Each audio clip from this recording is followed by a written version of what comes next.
Podcasters Roundtable, round 95. What's news in podcasting? New news in podcasting.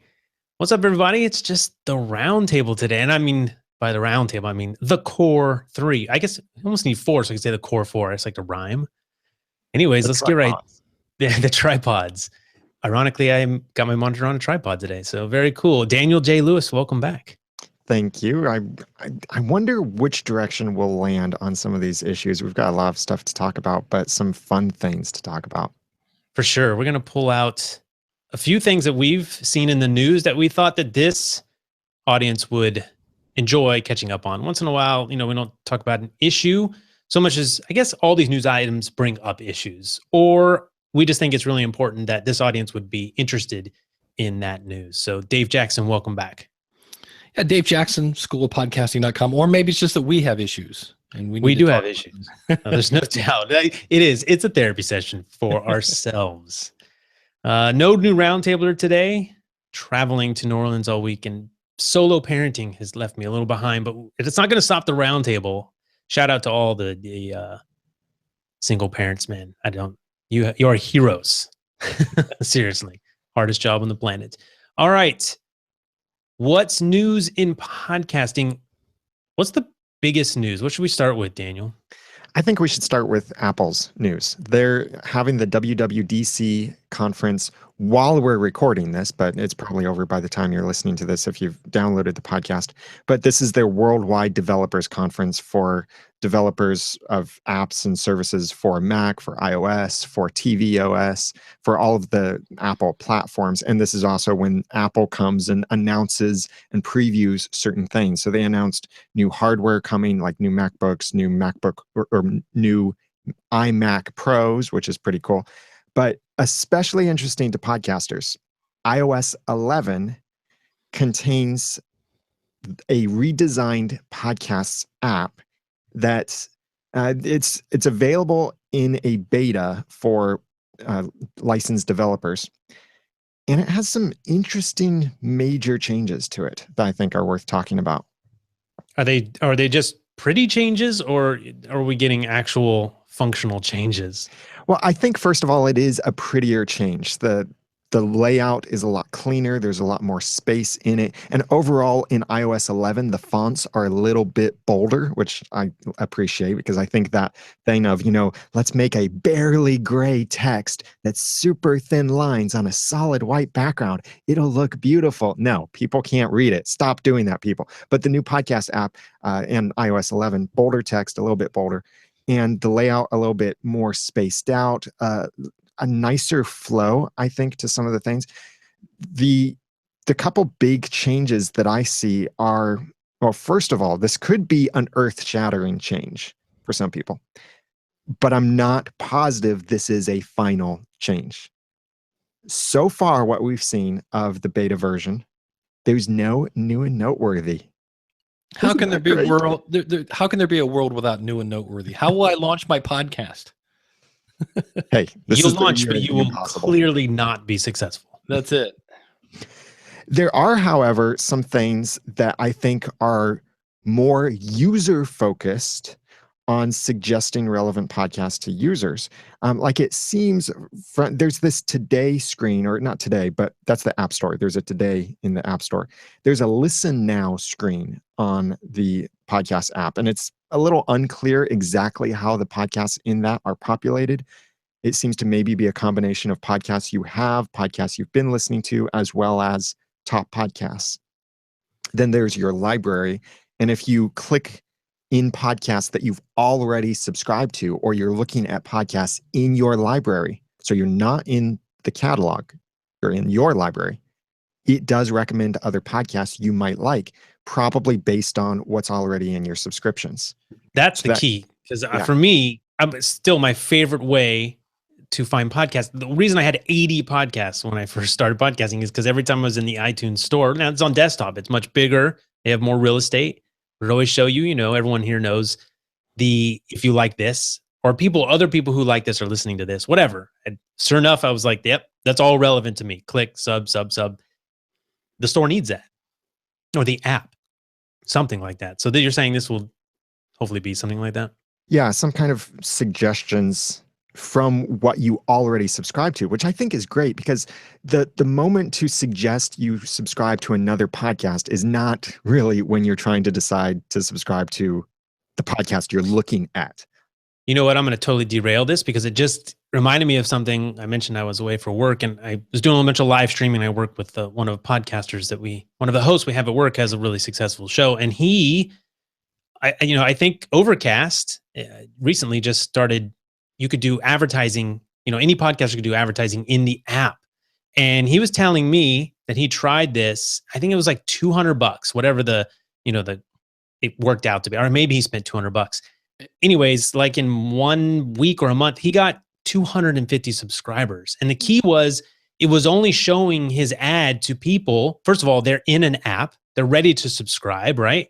And they're basically suggesting his show, and he paid for it, but it's in his category, science and medicine. So it's extremely relevant to people who are browsing that or already have podcasts in that category. So I don't know. That is something to look into. If you have a few extra funds, it might be the best. It makes so much sense to me. And his returns have been insane. Now, whether they stick around or not, but the key is to get them to click something where they're introduced to your podcast, right? So I don't know. It seems really cool, but that reminded me of that. But you should check that out if you're a podcaster. Do you think Apple might offer that also in the podcast app? I mean, Apple doesn't do a lot with money when it comes to podcasts, but I think it would be great. It's a nice opportunity, right? You can do that in things like Twitter and Instagram. And I think when it's highly relevant to you and it's targeted at something, like you're saying, if it's coming off of something you've subscribed to already or in a category that you're browsing, I think it's good. I think it's effective, and I think it can be relevant. I mean, here's the thing. I was just looking at my own YouTube stats for advertising. I was trying to see what is working because my YouTube is pulling in a couple hundred a month off of Google ads. And you were like, who watches these things? How does this happen? Who's clicking on these banners? It's all coming from that pre-roll ad that you can skip, which I love because the user has a choice. But it's relevant enough that enough people watch the 20 seconds, 15 seconds, and I get a tiny piece of that, which is adding up to a couple $100, which means a lot of people are consuming those. So when they're relevant, they work. Well, and Apple is already in that placement advertising space. Like in the App Store, they now sell ads. So you can rank for certain search, kind of like with Google AdSense or Google, AdWords. I mean, so for example, in the iOS App Store, I search for restaurant. Right. And the first result I get is what restaurant? ? And it's an ad for some app in the App Store, and then there are the search results. Yeah. So I could see Apple maybe doing that for podcasts as well. And boy, could that be not only a great opportunity for them to monetize something they're not otherwise monetizing, but it could be a great opportunity for podcasters. How do you guys, does it weird to then have ads in this space that has been open and free? Does it feel like an invasion? Dave, do you like it? Does it feel good? I like it because it is a way. Not, obviously, you got to pay for it. But if you're trying to get at the top of iTunes, here's a way. Open up your pocketbook and, as opposed to how do I compete with 99% Invisible and all This American Life and all that other stuff. The question is going to be, is it worth it? You were talking about Overcast. I actually played that card. Ended up paying 47 cents per subscriber. Hey, that's great. As far as I'm concerned. Yeah, it was not cheap, but I just was like, I had a good month. I was like, hey, let's see because I read it. Somebody did an article on this and showed that they got a fair number. Just to give you my stats, I had 3,898 people. I'm sorry, 64,150 views. Of those, 3,898 tapped on it, and according to them, 167 subscribed. So, And that's in the podcast or in the Overcast app right now.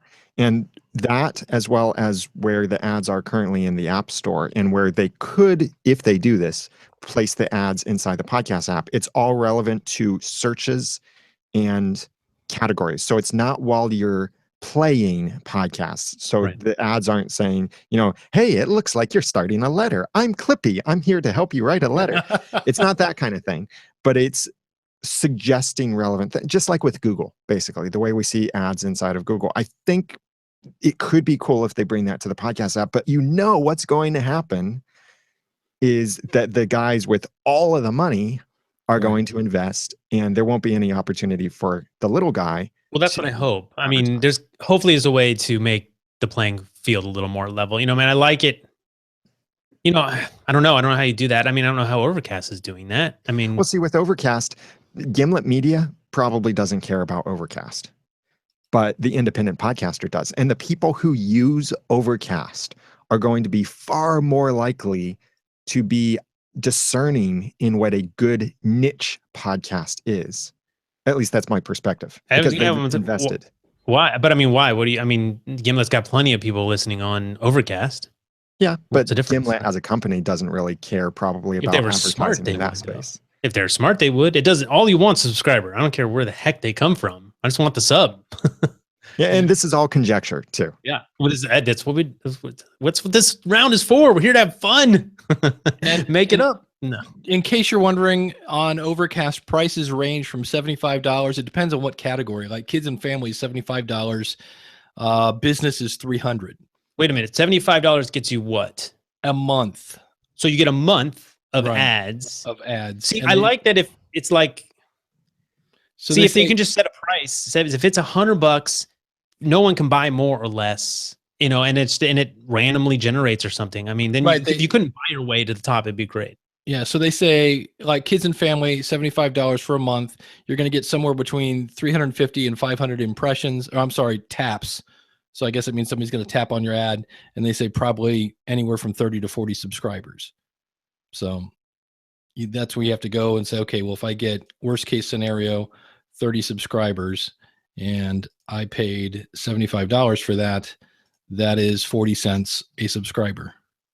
And if you want to check this out yourself, overcast.fm/ads, ADS. And that's where you Nice. got to go. Is that, you know, we could, I don't know anything about it, so I don't want to talk about it, but then you get into Facebook ads and things like that. This I liked because I'm click away. It's somebody who's using Overcast. And if they subscribe, I now have a subscriber in Overcast. So I kind of like that a little better than Facebook, where I've got to get them to my website, hope they know how to subscribe, hope they're listening to podcasts.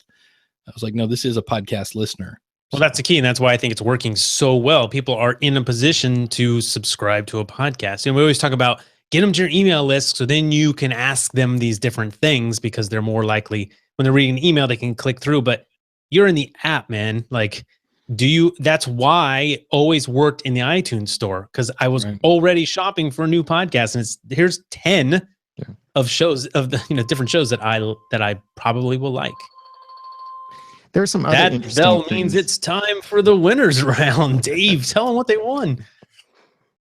Is that Dave? Dave, is that your old phone? Is it your actual rotary? That's Dave forgetting to turn off his chat on his website. My apologies. People want to talk to you now, Dave. There are some other interesting changes with the podcast app. And this is in the first beta, so anything we talk about could change before it's actually released this fall. But it seems the browse section is where you now would go to find a podcast, and that's the catalog is under browse. And it seems like there's no new and noteworthy in there. There are some featured banners across the top. There are some different sections to it. Nothing that's named new and noteworthy. Like there are partner providers. It's very empty seeming right now as far as the list of category. Okay, I've got here top charts, providers, all categories featured, and then the bars across the top. That's very minimal. And so the only image you see when you tap on browse are those banner bars across the top, and those are only Apple selects those to put in there. Daniel, where are you seeing these? I found a video on YouTube.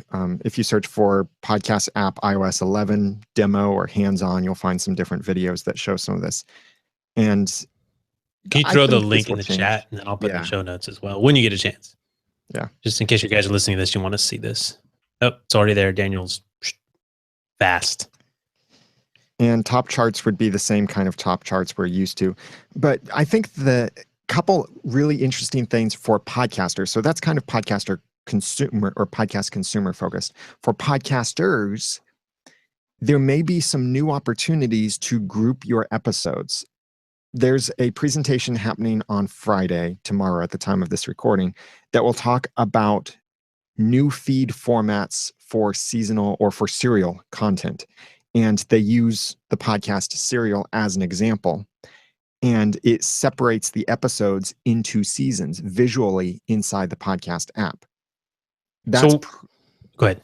That's probably going to be something that you set in the feed.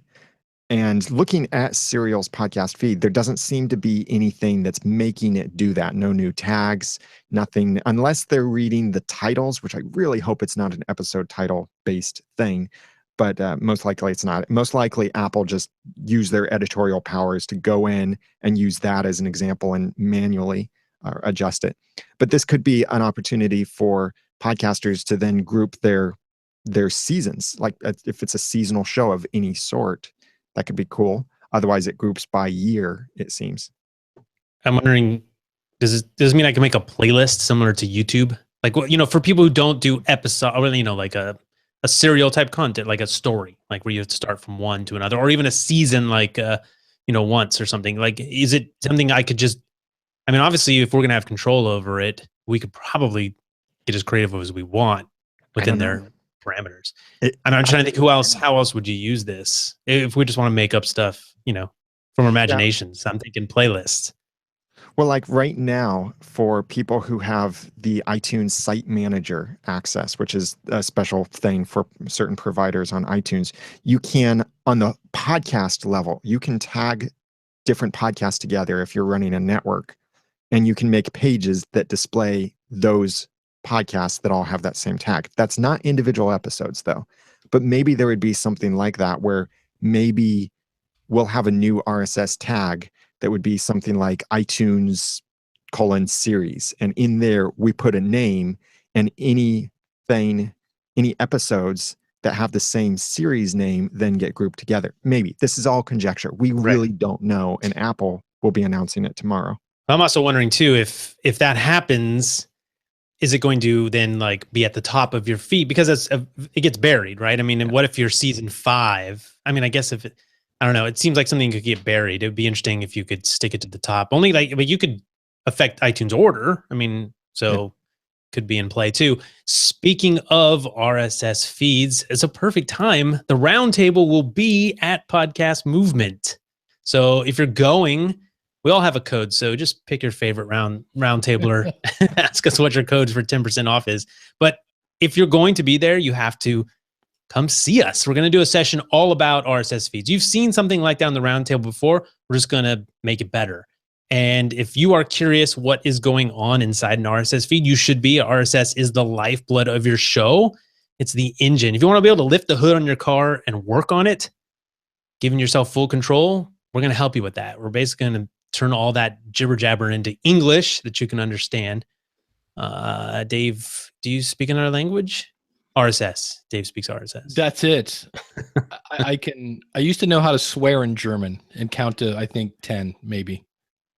All right. Well, we'll get Dave to do that. Let's do a countdown backwards. Dave's going to be tricky to do backwards, but show up. Podcast Movement 2017, August 23rd or something like that. If you're going, just come see the Roundtable. If you're not, get a promo code, come out and join us. If you're close, if it doesn't cost too much money, but yeah, we'll be there. So that'll be a lot of fun. Looking forward to it. For podcasters, also one of the cool things coming to both iOS 11 and macOS High Sierra, which they continue with, the dumb names. But it's finally support for WebRTC, which is the technology that makes things like Zencastr and Cast and Blab, God rest its soul, and other services like that were all browser-based, don't require a plugin or an extension that make that kind of thing possible inside the browser. That's finally coming to Safari from macOS and to Safari on mobile. So what that excites me about is that it means the possibility of using Zencastr and the simplicity, the ease of using Zencastr could be significantly lower in the future because it could mean that Zencaster, Arena, whatever, it could mean that then your participant doesn't have to install an app at all on their iOS device. They simply click the link and use their browser to connect with you. It could also mean better support for leaving voicemails on websites, kind of like a SpeakPipe or something like that, without having to require an extra app. There's all kinds of great potential for podcasters, I think, with Apple finally bringing WebRTC support to iOS, especially. Yeah, that's exciting. I do like that. Dave is being silent because he's putting his promo code in the chat. That's Dave. it. I snuck it in there. Good job. There goes Daniel. I'm too far away from my keyboard today. I'm trying to. I'm doing it for the people. I'm trying to limit the hiss here. But all right. Anything else left in our Apple speculation? I guess we should have done this tomorrow. We considered doing it tomorrow, but it's all right. The new Mac Pro looks interesting. It does if you have 5Gs to begin with. Now, I'm not complaining about that at all. If you are a pro, it's the machine you know what I mean? You can get into that, but I want it, but I can't pay that. Well, a phonic will process your audio a whole lot faster if you've got 18 cores or 24 cores, however many cores that's available. Yes. And, writing your show notes in WordPress will be so much faster. Prettier? And prettier, yeah. With 64 or 32 gigabytes of RAM. And no. I mean, I need it. I actually edit video. It would be screaming fast. And if you do Instagram.com/podcast helper, if you follow me along, you get to see that I smashed my iMac screen. I mean, drop an iPhone, drop an iPad, but an iMac, how does that even happen? But I think it was a subconscious move. Right after the announcement, I'm like, oops, broke this one. Oops. It was dead already. If you follow my stories, you already know it was dead. I was using it as a dumb screen. So it's time to upgrade. But yeah, I mean, and along with that, there are more affordable iMacs, regular iMacs coming out, more MacBooks. So if you're into the Apple thing, tons of stuff came out of Apple announcements the other day. You want to know a crazy thing that's a little bit weird for Apple to start supporting this late in the game when it almost feels like it's dying? QR codes.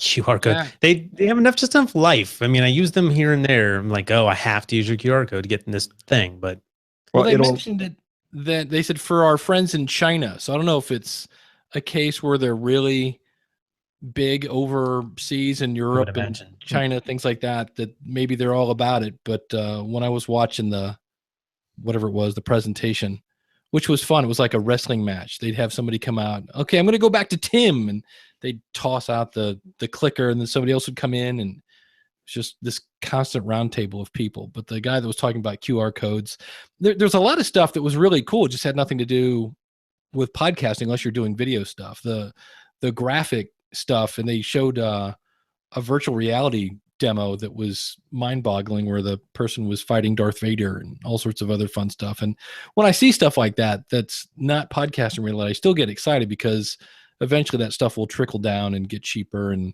it just shows you that there is innovation still going on. So, and new content for Dave to make a new show about. That's it. It's like the VR podcast coming from Dave. I'm sure there's plenty out there already. I'm sure there's plenty. Doesn't mean you're not going to start another and dominate. Speaking of new show, how about that Alex Inc? Yeah, that's not going to last. I give it one season. I would love it to last. I watched the preview. Come on. It's trying to make it a comedy. But it's the guy from Scrubs. Yeah. And where has he been lately? Yeah, I love Zach. Zach Braff is awesome. Dude, I mean, I hope I'm wrong and it succeeds. We have a model for this. We got Mark Maron. It's a show about a podcaster. Kind of the same thing, except that show's really good. I've seen the previews for this show. Startup, it's based on the show Startup, the podcast, which was fantastic. Basically launched the Gimlet Network. I don't think if that had been successful, they would have had the success that they're having. But that was serious. They're trying to make vanilla for a 7:00 Friends time slot where it's not time shifted. I don't know. One season, I'm calling it. It's going to be interesting to see because if he's off to make a podcast. Now we're all going to tune in probably to see how good or bad it is. But I'm like thinking of Joe Schmo. That's what I mean. It's not going to land. If they're going to go, what's a podcast? I mean, we always talk about all the time. Like one of my pitches is that unlike television that needs millions of people to watch to keep going, a podcast, you find a few hundred people, and PS, no one's usually turning off the pipe. The TV executive, and that's really fickle. And do you think that's really going to garner what they need in prime time for a show? It'll be interesting to see. I'm curious to see, because doggone it, he is a handsome man, but is that going to be enough to carry the show? Yeah. No. More people will know about podcasting. That's a good thing. Yeah, that's good. And not for long. I think that they chose the wrong story to tell with a show. If it's going to be about podcasting, there are, I think, so many better stories that could be told about people starting a podcasting business or bootstrapping, or the stories that Alex told in Startup. I think for us who have been podcasting longer than Alex, who know the podcasting industry better than Alex, I think that we probably cringed a lot listening along the way and realizing, Alex, if you just called one of us, you could have saved yourself like 100 hours of work, and you're chasing the wrong tree and all of these things. And so with this, I think it's the media's crush on these public radio people, that it's the people who are famous get more famous. And that's not to say like I want some kind of socialist empire or something like that. I'm not trying to make a political statement.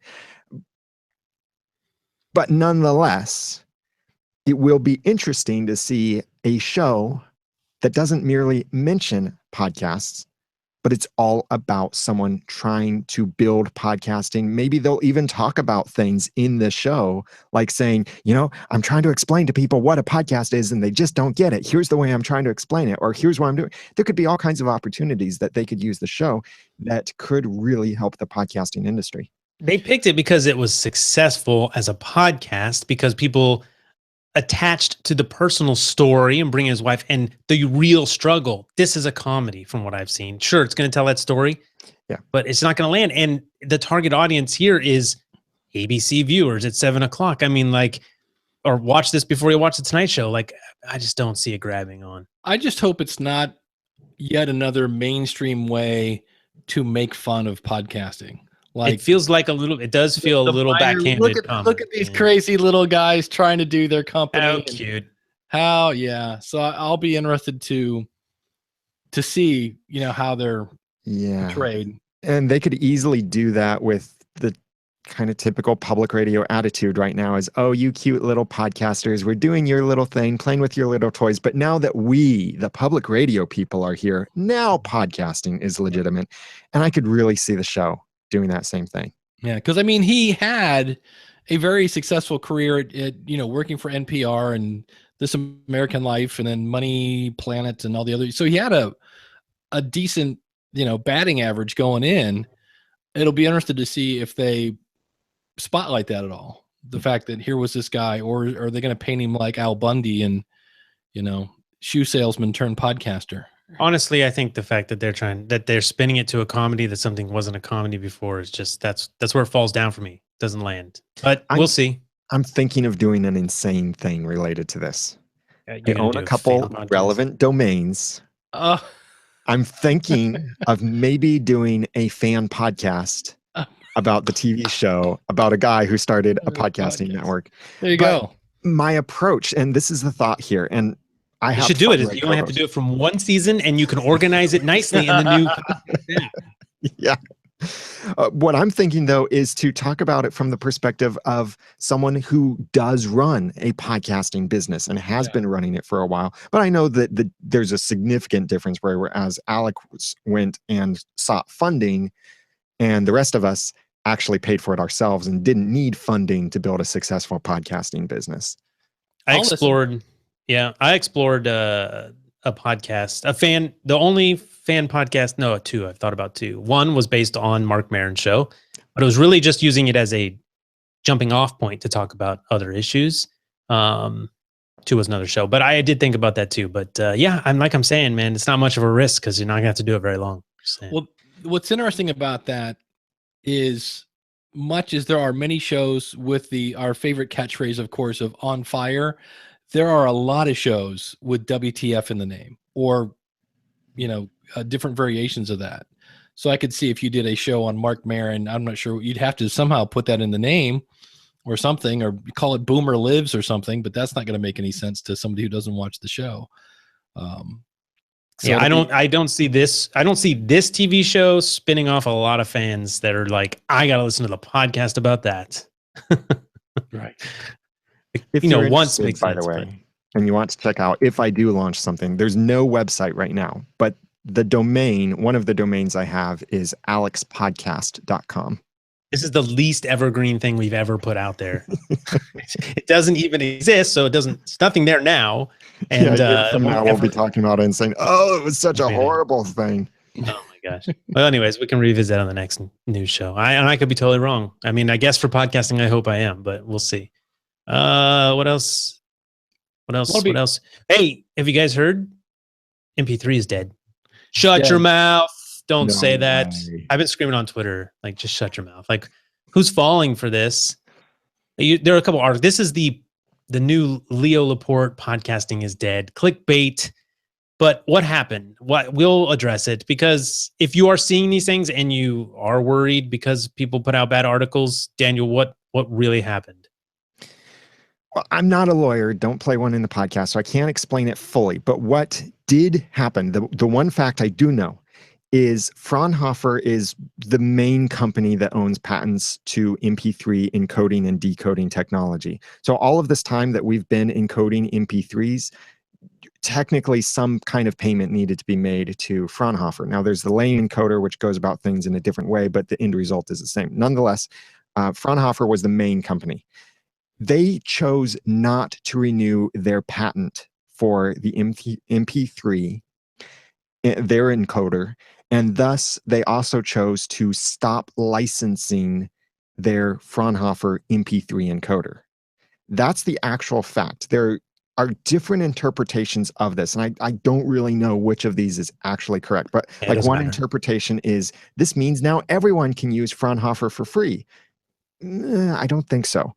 The other interpretation is this means that now anyone can create an MP3 encoder and not worry about getting sued. I think that's definitely one correct interpretation.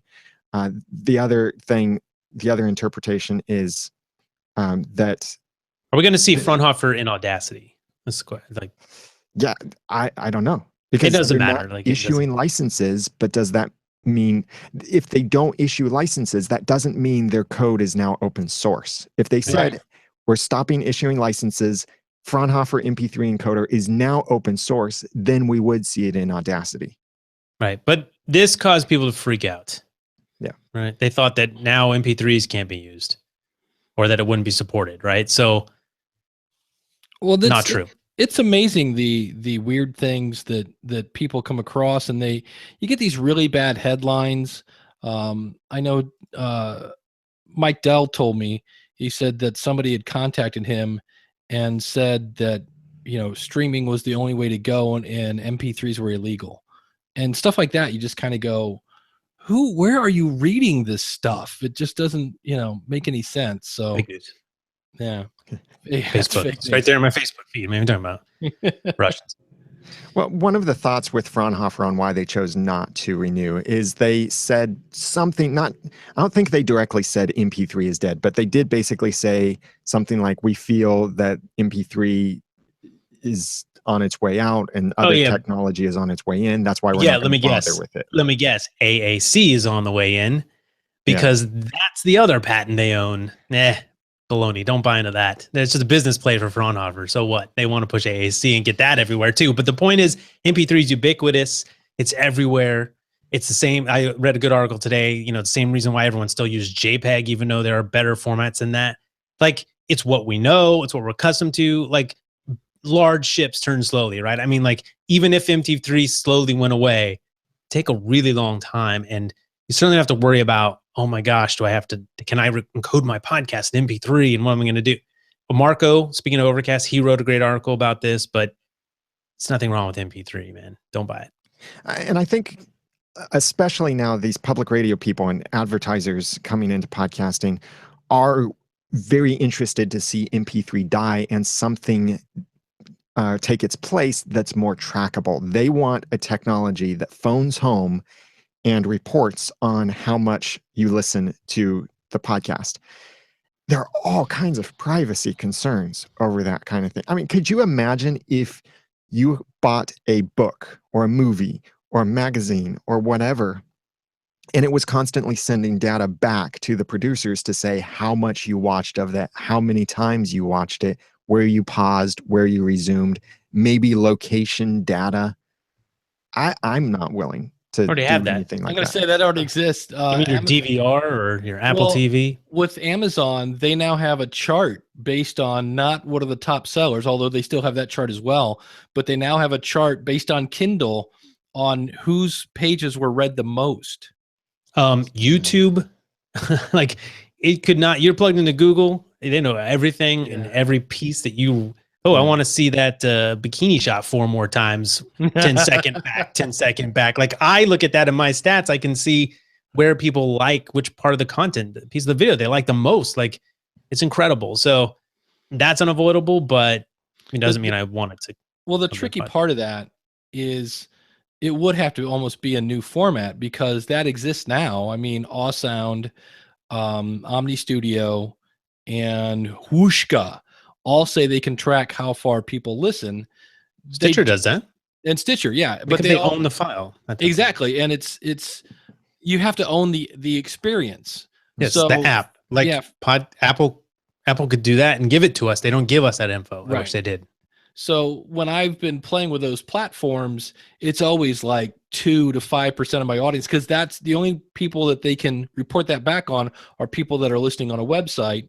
And more reports show that, it's 82% and above are listening on some sort of mobile device. So, or the very few people who press play on an episode without downloading it, depending on the particular host you're using, they may be able to track some of that and where you skip around in it. But that hurts the user experience. And I think there is no user out there who is saying, hey, you know what I'd love in podcasting is if the podcasters could see more data about how I consume podcasts. How can I help you put more advertising in front of me? That's what I want.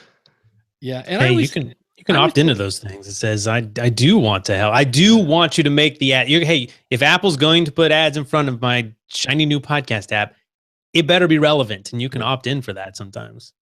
Yeah. And I always say, we didn't know if anybody saw the ad on page 16 of the newspaper. We didn't know if somebody heard the ad at 2:15 on the radio. I'm like, why is it that we have to get this kind of specific detail when it comes to podcasts? I think it's being held up to a different standard, mainly because I think they want to stop people from, they're trying to hold on to their advertising dollars. Which is, to me, if I'm an advertiser and somebody says, no, stay here with our magazine. This is, this is where the audience is and blah, blah, blah. Plus, they can't tell you if anybody's, actually listening to that, to which I would, if I was the advertiser, I'm like, well, you can't tell me if anybody's seeing my, how far are they paging through your magazine? So advertising and numbers, it's all been made up to this point. Now we can finally tell you when digital can track so much better than anything else. And they want it to be that much more trackable so that so they can, I don't know, so they can fudge the numbers, I guess. I don't know, because we're seeing that now. People in the podcast space are coming in fudging numbers to justify ad deals. And at some point, hopefully when they work this whole ad, I don't know, however, what is the IBP or PBI or whatever, when they work that out and they find out that, hey, guess what, our numbers aren't what we've told advertisers they are. Unlike people who are using Libsyn and Blueberry's got real numbers, and then they're going to be in for a world of hurt because they can't make it up. So careful what you wish for. Absolutely. Daniel, you were going to say something, or? I think that they have trust issues. They can see how much money they're making. Well, that is the people who have something to sell, direct response advertisers, like use this promo code or use this particular link, something like that. They can see exactly how much money they make from those things. I think it's more the brand advertisers are wanting to know how many people What are these people like? And they probably got a taste of it from Facebook and other kind of social platform advertising where you can target to say, I want ladies who are single and this age and interested in these topics and members of these Facebook groups and only these people to see these ads. And you can then, by that relevant targeting, you can spend less and reach your ideal audience. But that's already what podcasting is, except for those top podcast shows that get all the attention these days. Aside from the top podcasts that are general broad interest subjects, politics, news, storytelling, music, sports, technology, relationships, finances, those kinds of categories, and comedy in there too. Everything else seems to be much more niche and much more valuable to an advertiser, but the brand advertisers and other sponsors aren't looking there. They're looking where the big numbers are, and they want to know, are my ads on these popular shows being any effective? And it's something that ultimately I think they'll get. And yes, as a podcaster, I'd love to know how much people listen to my episodes. When do they drop out? But it's data we can live without. We can just work to make the best content we can, and sponsors can work to advertise in the right places and make their products relevant and their advertising relevant to people the best they can. Anything beyond that, and if the dollars are matching up, then you don't really need more than that. But unfortunately, they're still going to pursue more than that, I think. Yeah, Edison Research just came out with they were, I guess, commissioned by Audio Boom to go over their, I guess, subscribers or their audience in the U.S. And one of the questions was, have you ever bought a product or service that you heard about on a podcast? And 64% of the audiences had. So I don't know if, to me, that sounds pretty decent in terms of hearing that. And I think the fact that we can all joke and say, yeah, stamps.com, Casper mattresses, Blue Apron, we're just naming all these brands. Can you do that with I see different on TV. It seems like the only ads I ever see are for prescription drugs. I can't name any of them. I just all know they all give you, explosive diarrhea, cause of death, blah, blah, blah, and all these other great side effects. But yeah, so I think the other thing that bugs people is the fact that we know that Apple has this information, and unless, like Daniel said, unless you're a big shot smarty pants, they're not going to give it to you. And I swear that's half of it. Well, no, they don't track that information right now. The listenership completion, they don't track that. Well, they don't give it to us. Doesn't mean they don't track it. I'm not sure if they would track it because Apple is so focused on transparency. In fact, today I read an article from a former Apple engineer or someone that was quoted, and they said that Siri is limited because Apple is so obsessed with privacy. And Siri could become so much better, like Alexa or Google Voice, Google, whatever Google's thing is called. Siri could be so much better than them, but Apple is limiting it because in order to make it better, it needs to compromise your privacy in certain ways or share data back with the central network. I hope that's true, but I think that it just gets them out of having to comply with all those federal warrants and stuff that people come like we know, give it. And they're like, look, we don't. So we don't build it into the tech. It's not available. Leave us alone. We're out of here. I'm just always looking at the ulterior motive, but I hope that's it. I hope it's privacy. Fight for the little guy from the guy who has the most. We're talking about at Apple being able to turn podcast and the podcast store, so to speak, into revenue. We know they don't need the money, so I'm not concerned. I'm like, oh yes, finally Apple will, make some money off podcasts and they can put it back into podcasting. I mean, yeah, great if they make some funds. Hopefully they will use it for their podcasting team and make podcasts better, but we certainly know they don't need the money. So it would be cool for us. They don't need it, but maybe if they can reinvest, that would be awesome. Looks like we have a question from the chat. Is it from Patrick Keller, who, Dave, he said he can finally see himself in the background behind you. So he is, where'd he go? The tricky part is you don't know. Dave moves them around during the show. Well, what's actually happening now is I have a rotating fan and they're blowing people. I have a bunch of people that I have to stick back on the wall because the fan is blowing them It's off. better than the poltergeist story I thought you were going to go with. Anyway, what's the question, Daniel? Patrick asked, are podcast websites always going to be a thing? Are they going to fade away eventually with all the apps? My website hits compared to downloads are almost non-existent. No, not my opinion. I mean, unless websites go away, but as long as websites exist, I think you should have a website personally, but we've gone down that rat hole before. But what do you think? Yeah. The thing I always come to is, where are you going to tell people to go to get your podcast, especially as these apps that we've taken for granted start to either change names or decrease in popularity? It's too complicated to say, oh, find my podcast in this app and in this app and this app and wherever podcasts are available. Then you have to rely on your search engine optimization. And what if someone enters the name of your podcast and your podcast is not the one that turns up as number one? Then you're sending all of your potential subscribers to someone else's show. So don't rely on your search in that way.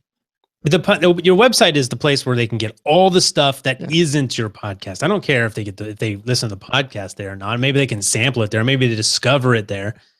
But I'm not going to tell you who I am and how to contact. I'm not going to give you or even a way to contact. I mean, it's all there. It's every single thing you'd ever want someone to know about your podcast in the place, hopefully, where people would remember where the heck the podcastersroundtable.com. Yeah, I know that. We could have an app. We could replace your website at some point. Everything could just be apps. But even then, that is a much higher thing to maintain and have than a website is, at least now.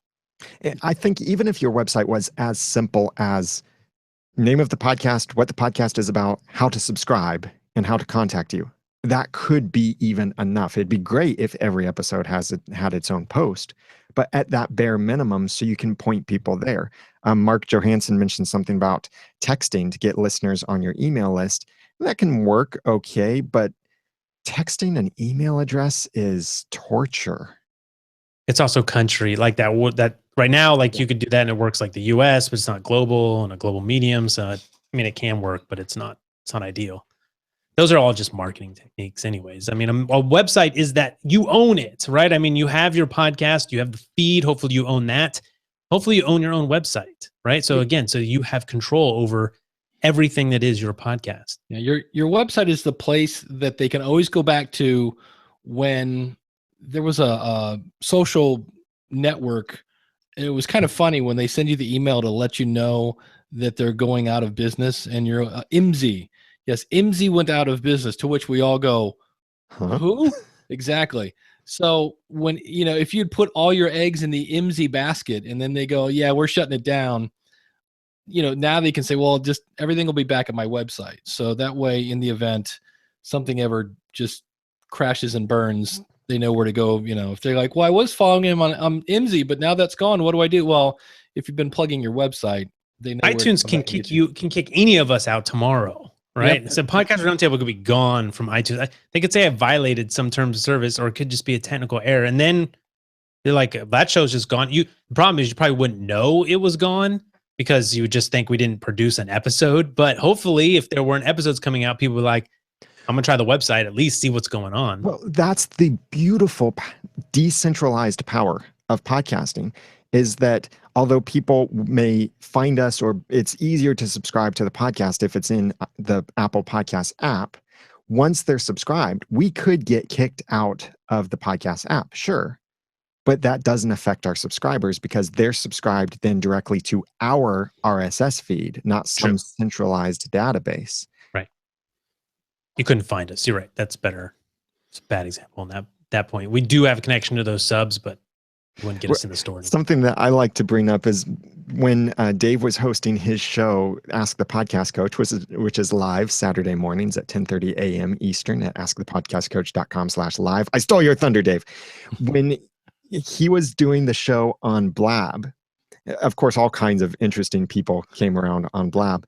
But one of the guys I remember came on and was bragging or something and was saying something like, oh, I'm really big on Blab.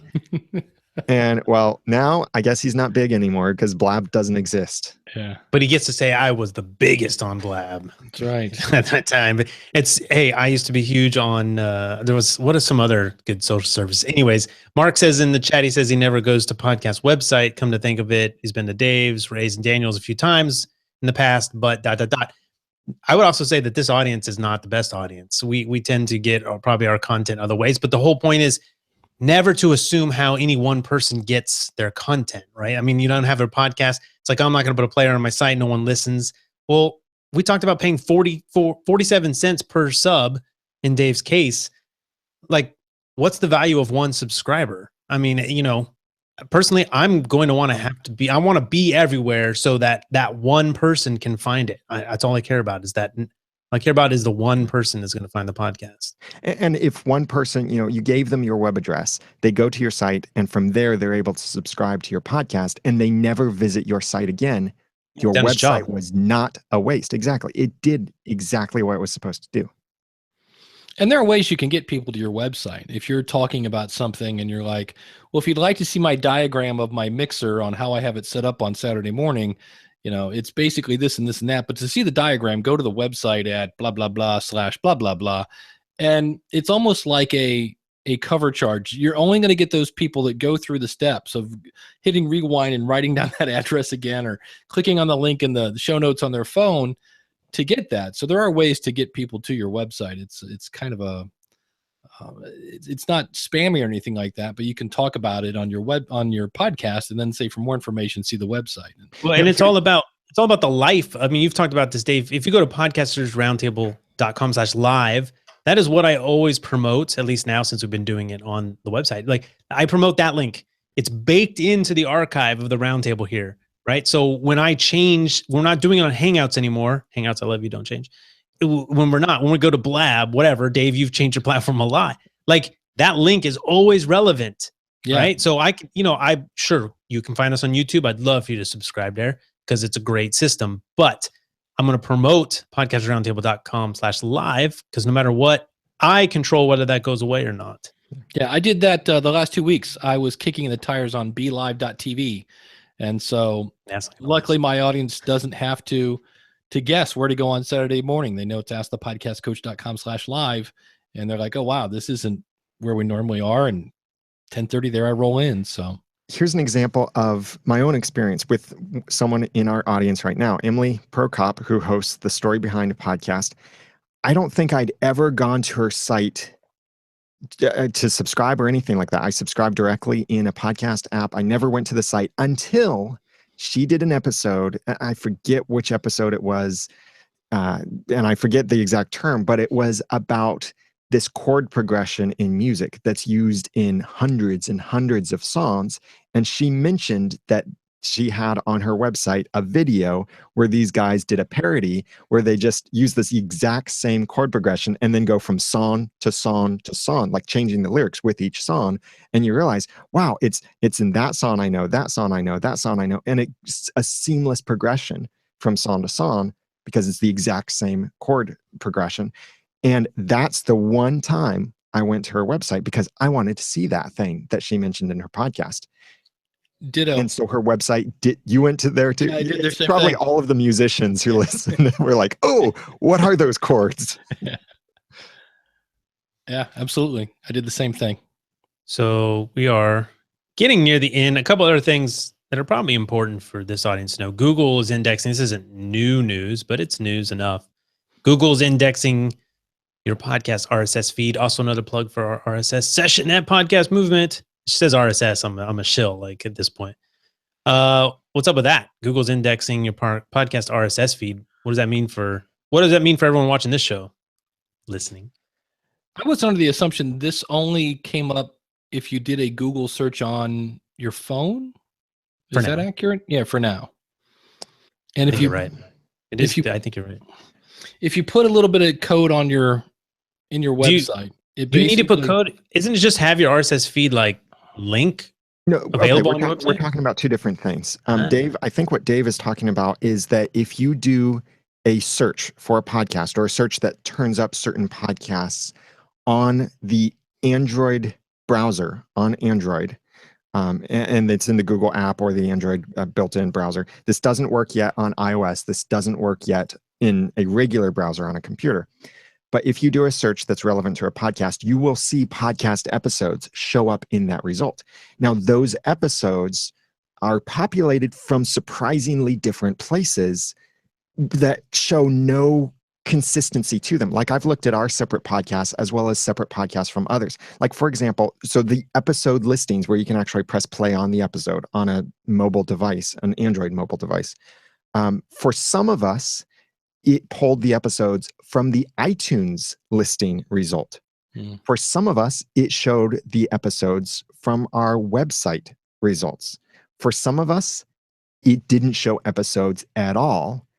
And in these cases, 3 separate scenarios like that, I was able to find situations where we all used the exact same feed creation tool, had the exact same tags, very similar links on our sites, but Google was treating the same things slightly differently. So that's one thing. That is not necessarily tied to your RSS feed. But this other thing, and this was Stargate Pioneer, someone from Gonna Geek Network talked about. I can't get this to work. What they're saying is because I've always said, Steve, the question was, do you get more SEO juice by having your own RSS feed on your website versus using a Spreaker or a Libsyn feed or whoever, Podbean? And I've always said it doesn't make any sense. Rob Walsh has said he talked to somebody at Google who said, no, you don't get any SEO boost. And I've always said, why would Google put a search result, assuming that Google thinks you're using Chrome, why would they put a RSS feed in the results? Because if you click on an RSS feed in Chrome, unless you've got some sort of special extension plugged in, you're just going to get a face full of Chrome. And I heard that episode. That's a t-shirt. A face full of Chrome. I love that's it. And I just did it right now. I went to Google, typed in Ask the Podcast Coach to see if my RSS feed would come up on the front or second page.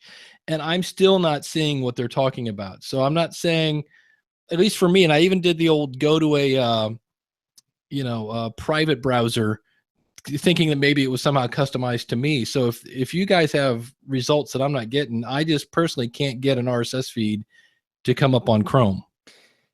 Yeah, I'm finding his article now. I want to see exactly what the search was that he did in order to see the podcast RSS. Coach. Yeah, because it makes some sense, but I'm curious what the point is. What is Google trying? If that's true, what is Google doing? Oh, okay.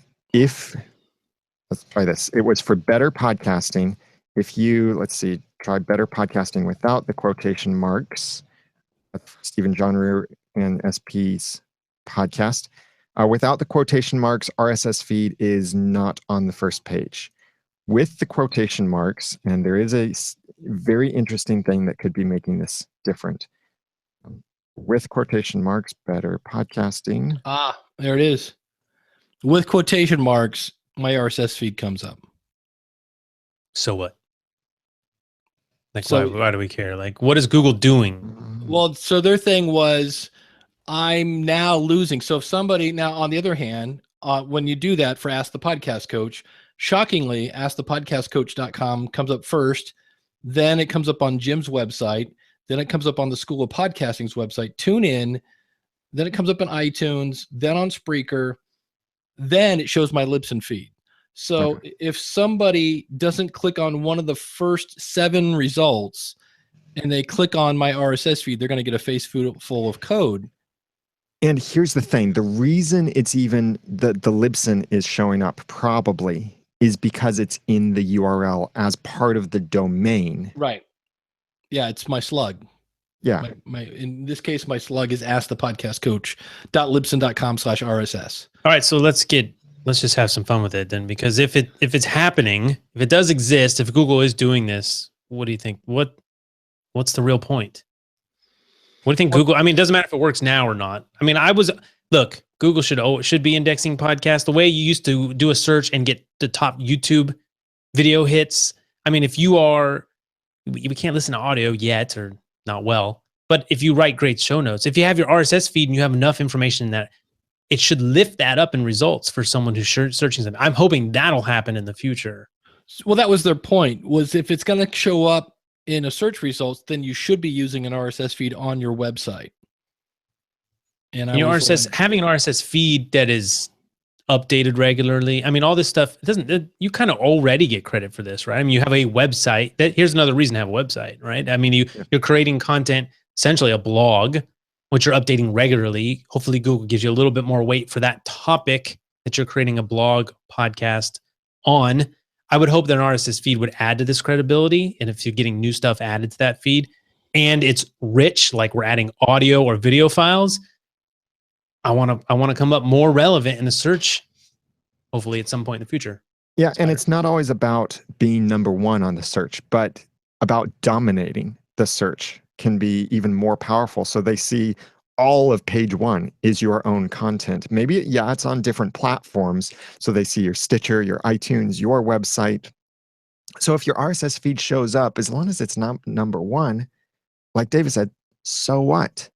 And I can't actually find a podcast that the RSS feed is near the top when I'm using an unlogged in browser. I'm not getting getting sponsored by Heil. Sorry, chat. I should be. Heil, hook me up. I almost think part of their point was, hey, we can get RSS feeds to show up in Google. Yep. I think that was it. Because I'd said it doesn't happen, and it still doesn't happen unless you put quotation marks around it. But I don't know. To me, it's like, even if that RSS feed was on my website, if I click on it and I'm in Chrome, I'm still going to go, ugh, and hit the back button. Right. But I'm just thinking more long. Google's always about money, right? And they want to be relevant to search. Like, what's the future? What's the direction? And if you're a podcaster, what do you need to know? Like, if this is happening, is just having, we have subscribe links. Again, another reason we talked about having a website. Someone can go there and they can find out your subscribe links. You want to have your RSS feed available for someone who wants to use that. Is that enough to have that RSS feed address basically linkable on your site? Would that be a flag? Would Google be picking it up that way? I mean, here's the thing, because people will say, oh, well, you have to use, you have to host your feed on your website. Well, that's probably baloney, right? If I have my feed on Libsyn or Blueberry, as long as it's linked or as long as it's in my site somehow, would that be enough is a question. And that's probably how Google is finding the feeds in the first place, is that they are linked from a website that Google has indexed. And so it follows these links. And if the RSS feed then is properly set up and links back to your website, then it's really not a problem that the actual domain is not something you own. From a very minor branding perspective, maybe. But ultimately, I think looking at the usability of this, and because Google really tries to make its algorithm work the way humans would want it to work, Google will probably realize, oops, we're indexing RSS documents or XML documents, and we shouldn't be doing that. No one wants to view an XML document in their browser. Let's stop doing that. And then they fix the problem. Right. Yeah, because if I looked at my RSS feed, the fifth line down is a link to my website. So, I don't know. I'm not worried about it at this point. I don't think I'm going to. There's so many. If somebody's doing this and they do that and they click on this, oh my gosh. And I'm like, I'm not worried at this point. Right. Did you know you could completely crash your computer if you go to the terminal and type format C:\\. Yeah. Did you know there's such power to destroy everything? If you want to be, I mean, if you are curious or you're wondering, what the heck do I do? I mean, you should have your RSS feed linked on your website anyways. So that's just a general, like, if this doesn't motivate you, because it doesn't sound very motivating, you should still do that. Have that available with subscribe links to all the places people can get your podcast. Oh, well, not all of them, but Daniel will hook you up with that. He's got you guys ready for a classic Dave Jackson analogy? Yes. Well, I've had people ask me, like, I clicked on the RSS button and nothing happened. It's broken because I got all this code on my screen. And I always say, iTunes has a direct link to your show, Spreaker, whoever have these direct links to your show. And I go, that's kind of like a preset on a radio station. Like, if you have a radio in front of you in your car, you've got preset 1, preset 2, preset 3. But what if somebody wants to manually turn the knob to a station? Well, that's kind of what the RSS feed is for. If somebody wants to manually subscribe to your show, and most people don't.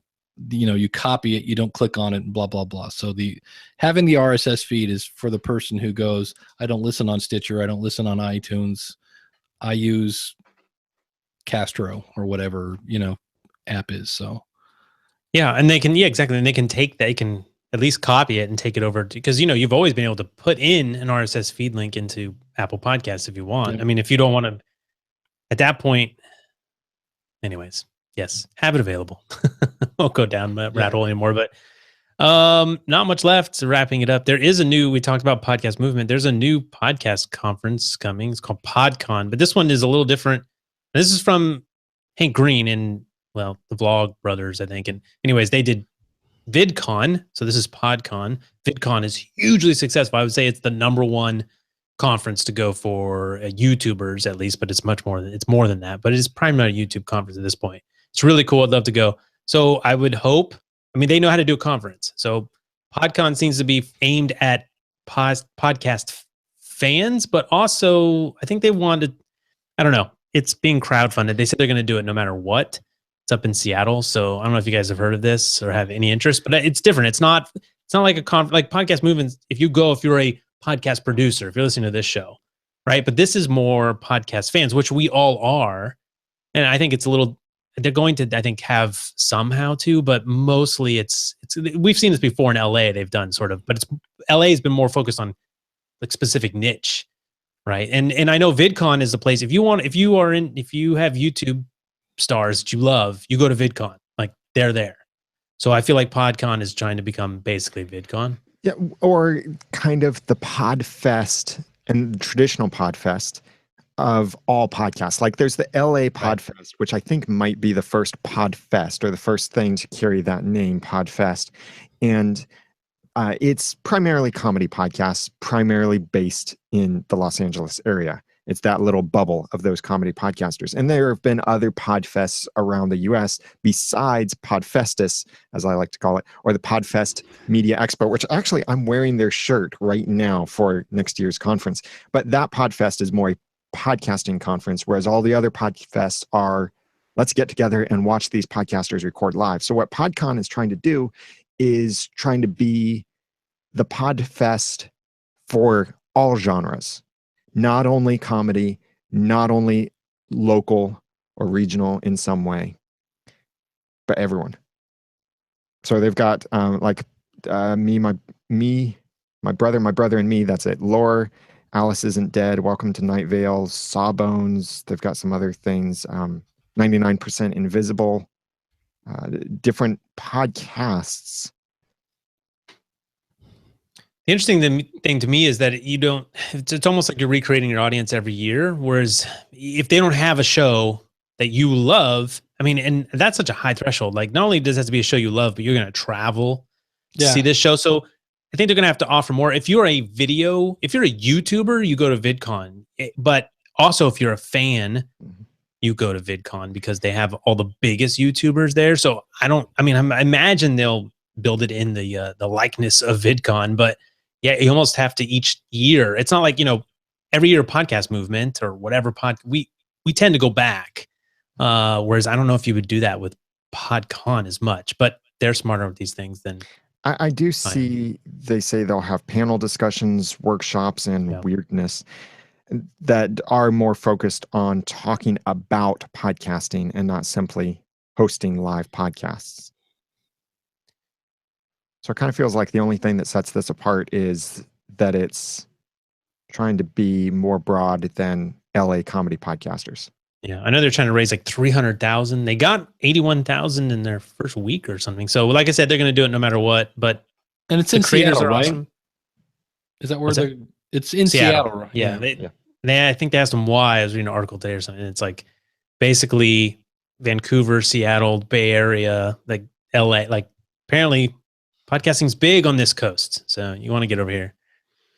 When you guys come out, we'll do the Roundtable live like every other day from our local studio. It's going to be amazing. On the beach. On the beach, yes. Surfing, of course. I'm from a beach town and never surfed. All right. I think that's it. We could head out. It was a lot of fun. We got waves to catch. Got to get out of here. Daniel J. Lewis, thanks for joining us once again. Thank you. I'm Daniel J. Lewis from the audacitytopodcast.com. Dave Jackson, thanks again, Yes, man. it was great fun. Dave Jackson from the schoolofpodcasting.com. All right. And you should check out podcastersroundtable.com. Notice we are all choosing to send you to our websites. Amazing, isn't it? Maybe I'll go with the other call to action. No, rate and review. You can do it if you want to. Share this. If you know someone who produces a podcast, we talk about all the issues that podcasters have to deal with on a daily basis. Share this podcast with a friend. Be a friend. Help them out. Help out your podcast producer friends or people who want to start a podcast. Then they'll figure out what's really going on and they'll figure out how to stay around past that mythical episode 7. But yeah, podcastersroundtable.com/guest. If you want to be on the roundtable, you'll submit your ideas, the things you'd like to discuss through that link, and we'll get you on here eventually. So we'll see you for the next one. 96. Waving goodbye. We are out of here. See ya. Where's that button?